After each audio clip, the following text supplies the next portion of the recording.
مرحبا أصدقائي، كيفكم؟ إن شاء الله تكونوا بخير. أهلا وسهلا فيكم بقناتي كوكيز كيتشن، مطبخ كوكي. اليوم عنا أكلة كتير صحية وطيبة، هي يخنة اللحم مع الفطر والبطاطا. بالشام منقلها فخدة اللحم مع الفطر والبطاطا. الطريقة مثل العادة موجودة على الشاشة، وبتلاقوها كمان بصندوق الوصف.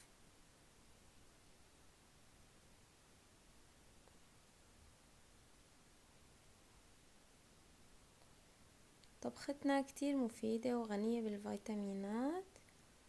منقدمها مع رز مفلفل بالشعرية، وممكن مع برغل حسب الرغبة. اليوم أنا عملت معاها رز.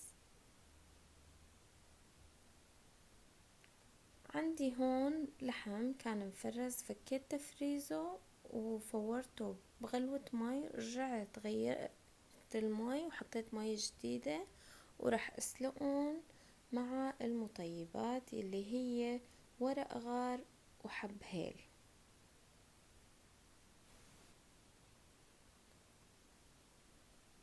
عندي فطر وعندي بطاطا حبتين بس، كزبرة خضرة، بصلة، توم، نشا ملعقة واحدة كبيرة، وملح وفلفل أسود وزيت زيتون.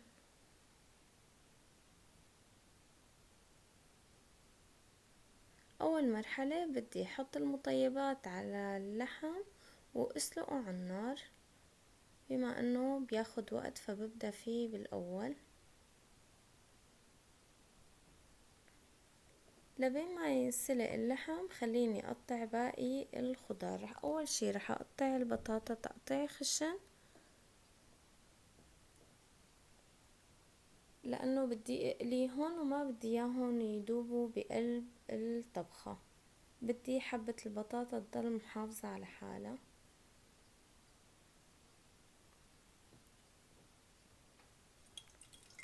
طبعا الزيت غزير وساخن. بقلي البطاطا لحتى تصير شقرة تماما، يعني بدي إياها تستوي على الآخر. لسه بدها كمان شوي. هون كتير منيح صار لونه.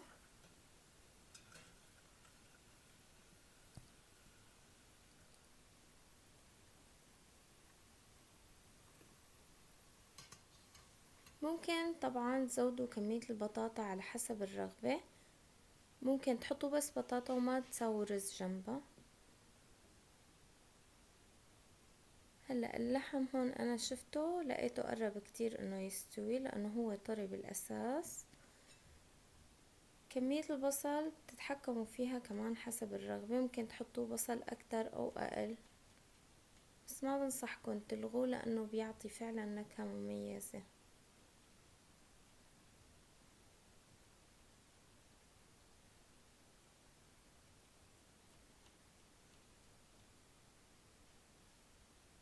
حاولت افرمه فرم ناعم.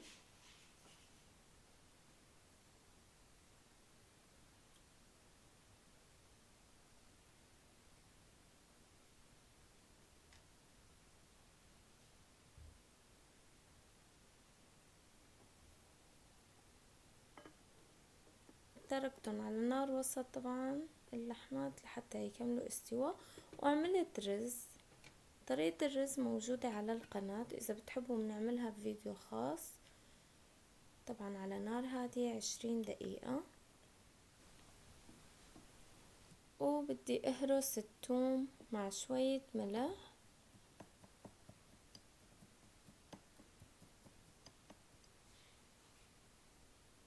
وبدي حضر الكزبرة. أحدث الدراسات الفرنسية بتقول إنه الكزبرة الخضراء غنية بحمض الفوليك وفيتامين سي، وبتساعد على الهضم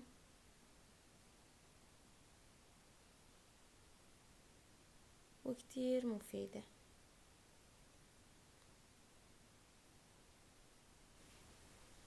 وكمان الكزبرة بتخفض الشحوم الثلاثية بالدم،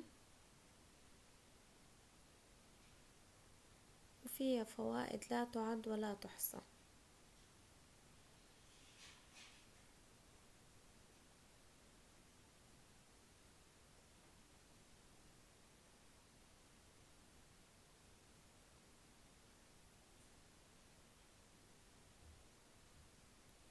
وهلأ بدي أقطع الفطر كمان فوائده كتير كبيرة، بيعزز مناعة الجسم، بيقويها، وهو مضاد للأكسدة، بيحمي من السرطانات.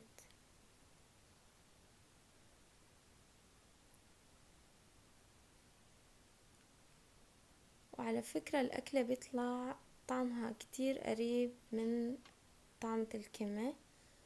الرز صار جاهز بعد 20 دقيقة، ومفلفل متل العادة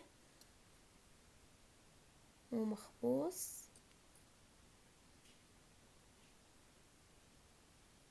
واللحم قرب يستوي. هلأ المقادير كلها جاهزة، ببدأ بتطبيق الطبخة. أول شي بحط شوي كتير قليل زيت زيتون، مقلاية ساخنة على النار، وبضيف البصل وبقلبه لحتى يصير أشقر، طبعا مع رشة ملح، وما بكتر ملح لأنه عنا التوم فيه ملح كمان.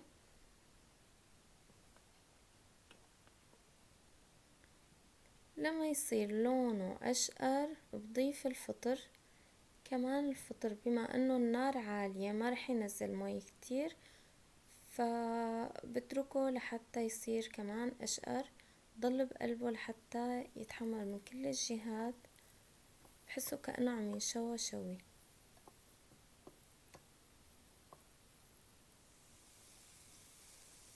هيك لون الفطر كتير منيح.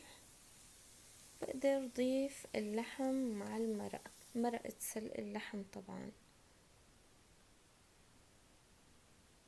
اللحم دايب دوب مستوي تمام، بضيفه مباشرة على الفطر والبصل.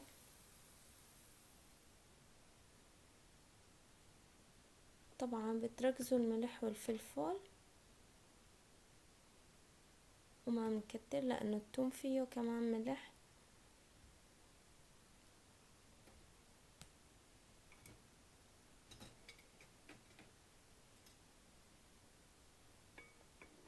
بغطيهم تقريبا ربع ساعة وخليهم ينطبخوا سوا لياخدوا من نكهات بعض.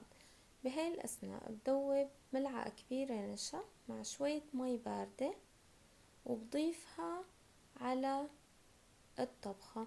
ممكن إذا ما بدكن تحطوا بس فقط كريمة طبخ. بنضيف النشا لحتى هيك يعطي شوية سماكة للمرقة. هلا على مقلاية ساخنة كمان بحط الثوم المهروس، وبقلبه شوي وريحته بتطير العقل مع زيت الزيتون الأصلي.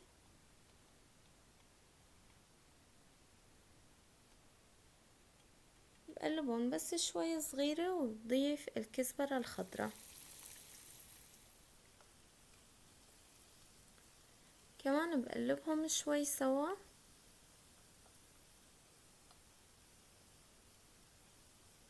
دقيقة بس، أقل من دقيقة. وبضيفهم على مرقة اللحمة والفطر.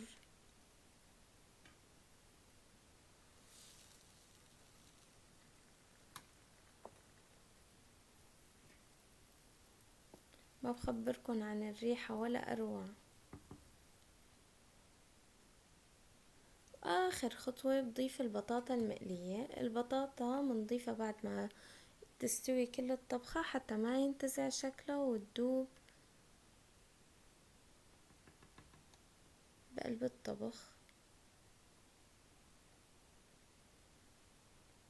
طبعا فورا بطفي النار وببدأ بسكب الأكل.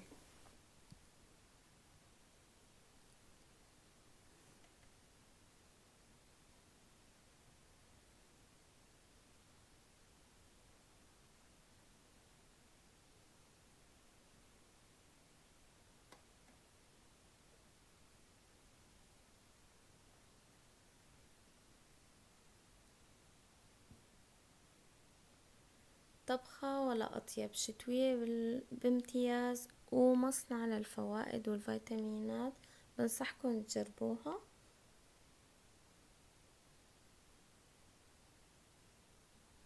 وهيك صارت طبختنا جاهزة، وصحتين وهنا.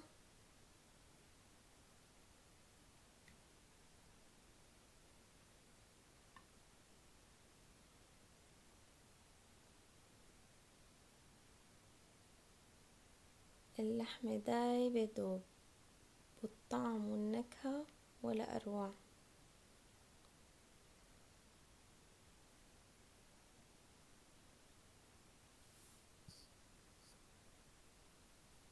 إذا حبيتوا الفيديو شاركوه مع أصدقائكم، ولا تنسوا اللايك واكتبوا لي تعليقاتكم الحلوة تحت الفيديو. باي.